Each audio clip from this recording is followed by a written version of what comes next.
La Biblia nos dice que toda la humanidad desciende de Adán y Eva. Pero, ¿de dónde salieron las esposas de los hijos de Adán y Eva?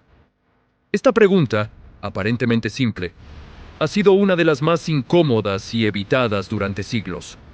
No suele escucharse en sermones, no aparece desarrollada en catecismos y rara vez se responde con profundidad. Sin embargo, basta con leer el Génesis con atención para notar que algo no encaja del todo. No es un error menor ni un detalle sin importancia. Es una grieta profunda en el relato del origen de la humanidad. Según el Génesis, Dios crea a Adán y Eva como los primeros seres humanos. Ellos viven en el jardín del Edén, caen en desgracia y son expulsados. Después, tienen hijos. Primero nace Caín, luego Abel y más adelante Set. El texto menciona también que tuvieron otros hijos e hijas, pero no se detiene en ellos. La narración avanza rápido, como si quisiera llegar cuanto antes a otros acontecimientos. El verdadero problema aparece cuando Caín asesina a su hermano Abel y es castigado por Dios. Caín es desterrado, condenado a vagar por la tierra. Pero el relato dice algo sorprendente. Caín se establece en la tierra de Nod, toma esposa y funda una ciudad. En ese punto, la historia se rompe. Porque si Adán y Eva eran los únicos seres humanos creados por Dios, ¿quién vivía en Nod? ¿De dónde salió esa mujer? ¿Y cómo es posible fundar una ciudad si la población humana apenas debería contarse con los dedos de una mano? Durante siglos, la respuesta tradicional fue simple. Caín se casó con una de sus hermanas. Pero esta explicación plantea más problemas de los que resuelve. En primer lugar, la Biblia nunca lo dice explícitamente. En segundo lugar, el incesto prolongado es biológicamente insostenible. Y en tercer lugar, incluso aceptando esa posibilidad, la narrativa sigue siendo extrañamente silenciosa sobre un asunto fundamental. La ciencia moderna ofrece una mirada completamente distinta. Desde la genética, sabemos que una población humana no puede originarse de una sola pareja sin sufrir graves consecuencias. El ADN humano necesita diversidad genética para sobrevivir. Las mutaciones perjudiciales se acumulan rápidamente cuando no hay variación. Una humanidad nacida únicamente de Adán y Eva no habría prosperado, se habría extinguido. Entonces, ¿por qué el relato bíblico insiste en un origen tan reducido? Aquí es donde comienzan a surgir interpretaciones alternativas, muchas de ellas profundamente polémicas. Una de las teorías más discutidas es que Adán y Eva no fueron los primeros humanos biológicos, sino los primeros humanos con conciencia espiritual. Según esta idea, Dios no creó a la humanidad desde cero en el Edén, sino que eligió a una pareja de entre una población ya existente y les otorgó algo especial: lenguaje simbólico, moral, autoconciencia, alma. Desde esta perspectiva, el jardín del Edén no sería el lugar donde nació la humanidad, sino donde nació la humanidad consciente. Fuera del Edén ya existirían otros seres humanos, biológicamente iguales, pero sin ese despertar espiritual. Caín, al ser desterrado, simplemente regresó a ese mundo exterior, donde encontró esposa y fundó una ciudad. Curiosamente, esta interpretación encaja mucho mejor con la ciencia evolutiva. La evolución humana no ocurrió de manera repentina ni en un solo punto. Los restos fósiles muestran que el Homo sapiens apareció en distintas regiones y que convivió con otras especies humanas durante miles de años. La idea de una humanidad previa al relato bíblico ya no parece tan descabellada. Pero hay teorías aún más inquietantes. Algunos investigadores señalan que la Biblia que conocemos hoy es el resultado de selecciones, ediciones y exclusiones.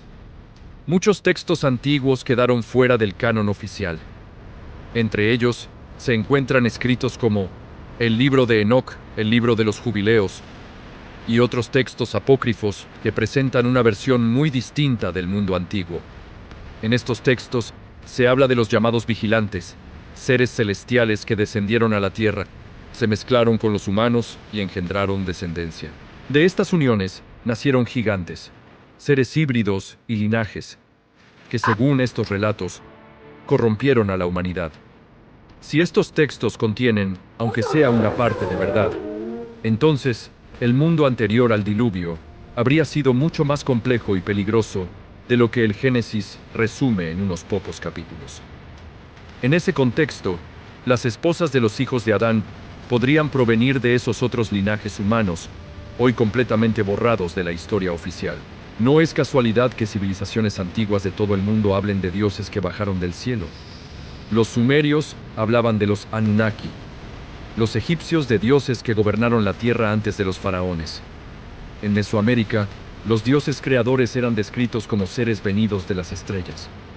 Incluso en textos hindúes se mencionan armas que recuerdan inquietantemente a tecnología avanzada.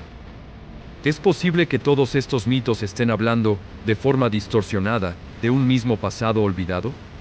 La ciencia, por su parte, también enfrenta misterios que no puede explicar completamente. El llamado cuello de botella genético sugiere que la humanidad pasó por eventos catastróficos que redujeron drásticamente la población.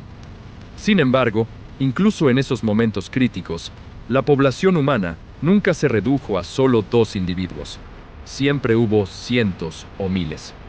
Entonces, ¿por qué el Génesis presenta una historia tan simplificada? Algunos estudiosos sostienen que el relato bíblico no debe leerse de manera literal, sino simbólica. En hebreo antiguo, los nombres tienen significados profundos. Adán significa humanidad o hecho de la tierra. Eva significa vida o la que da vida. Tal vez nunca fueron individuos específicos, sino arquetipos que representan el surgimiento de la humanidad consciente. Si esto es cierto, la pregunta sobre las esposas de los hijos de Adán cambia completamente. Ya no se trataría de personas concretas, sino de la integración de distintos grupos humanos bajo una misma narrativa espiritual. Pero aquí surge otra inquietud. Si el relato fue simbólico, ¿por qué fue presentado durante siglos como literal? ¿Qué se gana simplificando una historia tan compleja? Algunos creen que el conocimiento antiguo fue deliberadamente limitado, que ciertas verdades eran consideradas demasiado peligrosas, que hablar de otros seres humanos, de otros linajes o de influencias externas habría desestabilizado la visión del mundo de las primeras civilizaciones. La historia la escriben los vencedores, pero también los sacerdotes.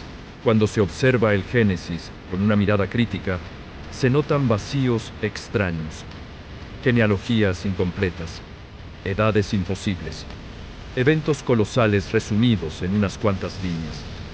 El diluvio, por ejemplo, aparece en decenas de culturas antiguas, cada una con detalles distintos, pero con un núcleo común. ¿Por qué tantas coincidencias? Tal vez porque todas recuerdan un mismo evento real, reinterpretado con el paso del tiempo. El misterio de las esposas de los hijos de Adán no es una curiosidad menor. Es una señal de que la historia humana podría ser mucho más antigua, más compleja y más perturbadora de lo que nos enseñaron. Una historia donde la ciencia y la religión no se contradicen, sino que hablan de lo mismo desde lenguajes distintos. La ciencia describe procesos. La religión describe significados. Tal vez Adán y Eva no fueron los primeros cuerpos humanos, sino los primeros en preguntarse quiénes eran. Los primeros en sentir culpa. Los primeros en elegir entre el bien y el mal.